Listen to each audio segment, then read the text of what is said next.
told you I'd see you again, didn't I? You and me, we're two threads in the same stitch. You see, I met some inspiring people out here.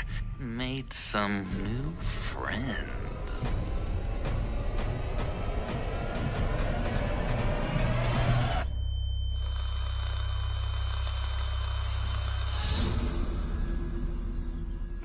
We are going to have so much fun.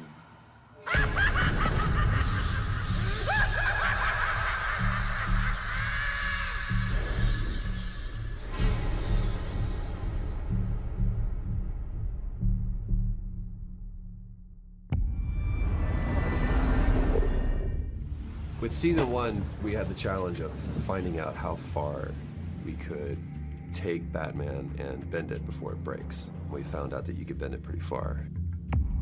The thing that's a lot different for us is that we do a lot of gameplay as Bruce Wayne, which most games are very focused on Batman. In our game, you play both as Bruce and as Batman, so both sides of the identity. Season 1 was a story about you as Bruce Wayne, seeing everything around you kind of understood to make you up kind of all fall apart.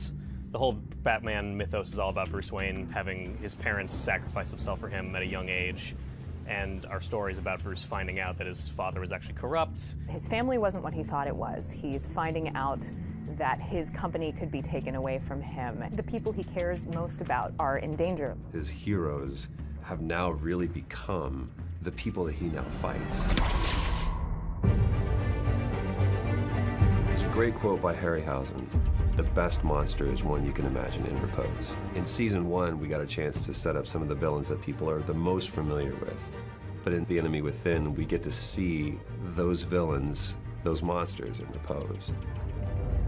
We're allowing the player to explore a philosophy of a means to an end. Like, how far are they willing to go? What parts of themselves are they willing to compromise to get the job done? Bruce is going to have to realize that the only way to take down some of these villains is to get closer to them. I think as we've seen in the teaser trailer, the biggest new threat is the appearance of the Riddler. Obviously, John Doe makes an appearance. We talk about John Doe internally as the proto-Joker. Obviously, Telltale games are all about choices. They're all about talking, and then every time you talk to John Doe, you should be wondering, is he listening to what I'm saying? He very well might be.